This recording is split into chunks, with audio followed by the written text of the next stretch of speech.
Autoline Daily is brought to you by Bosch. The number of clean diesel models in North America will double by 2014. Bosch Clean Diesel. Good, clean, fun. Bridgestone. Your journey, our passion. And by Dow Automotive Systems. Improving durability and increasing design flexibility with Betamate structural adhesives at dowbetamate.com. Welcome to Autoline Daily for April 19th. I'm John McElroy, and here's what's happening out there.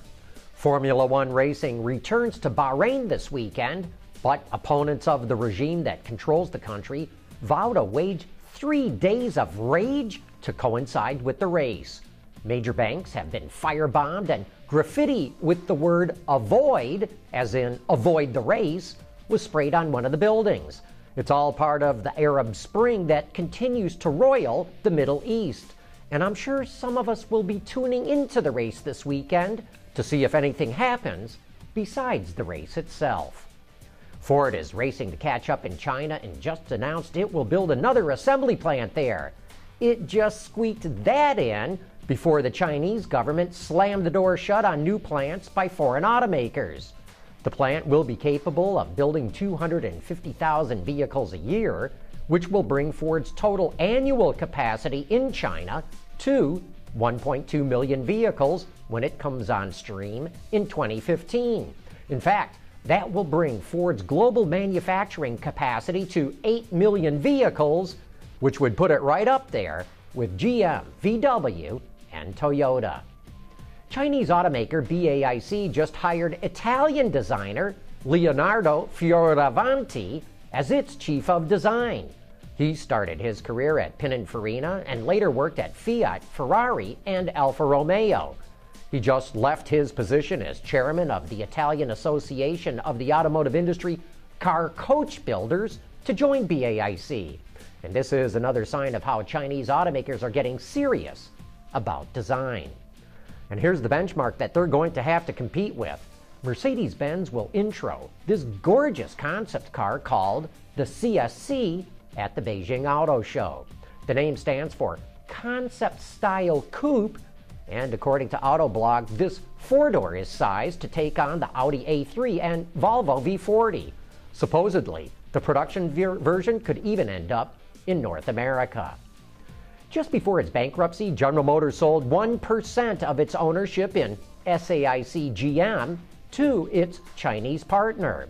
That dropped it to a 49% minority partner, and GM always said it would get that 1% back. And now it has a convoluted arrangement that allows it to say it did get it back. Sort of. Under the new deal, which still needs government approval, the alliance would be split into two parts, a sales side and an operations side. GM and SAIC would have a 50-50 ownership on the operations side, while SAIC would keep 51% control over the sales side. But to me, it sure sounds like GM is still second banana in this arrangement. Okay, back to Mercedes-Benz for a moment. First up, Wards reports the German automaker will likely bring a four-cylinder diesel engine to the U.S. sometime in 2013. It already offers a gasoline four-banger in the C-Class, so an oil burner is not too far of a stretch. You know, slowly but surely, automakers are becoming more receptive to offering diesels in North America.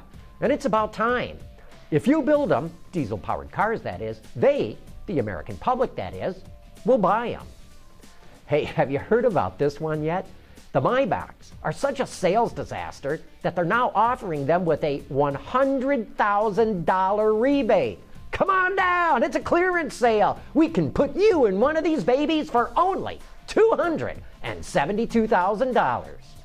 You know, Daimler does a great job of building Mercedes-Benzes and commercial trucks, but it cannot seem to figure out how to launch new brands. Whether it's the cheap little Smarts or the super expensive Maybachs, both have been a disaster. Coming up next, we'll have Carlos Ghosn drive us down memory lane with some of Nissan's historic cars.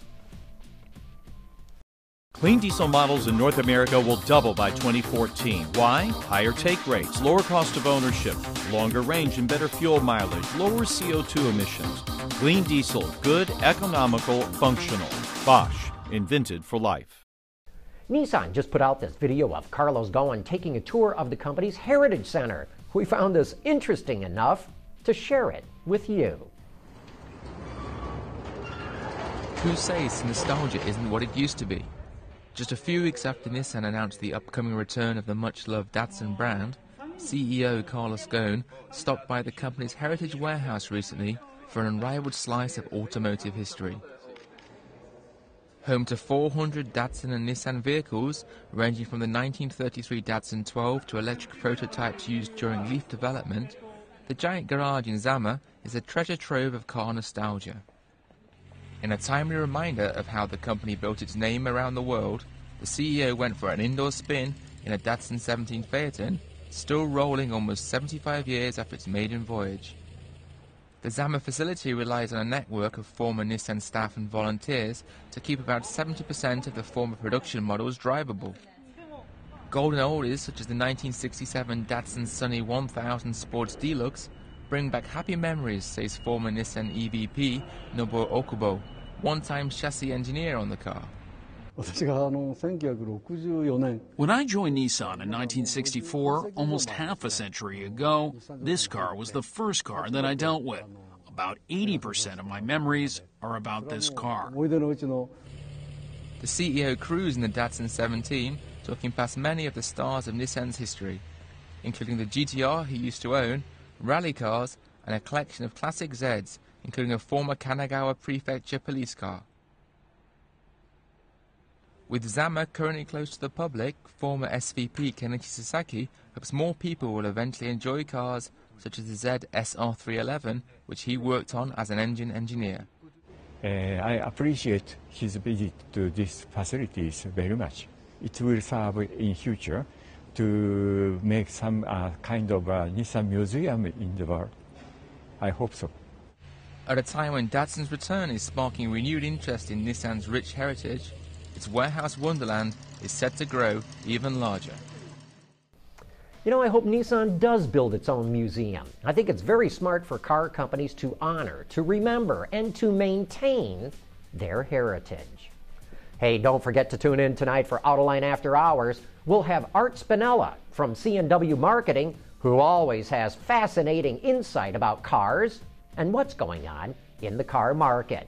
Join me and the auto extremist himself, Peter DeLorenzo, for some of his high-octane truth starting tonight at 6 p.m. Eastern Time. And that wraps up today's news. Thanks for watching. We'll see you tomorrow.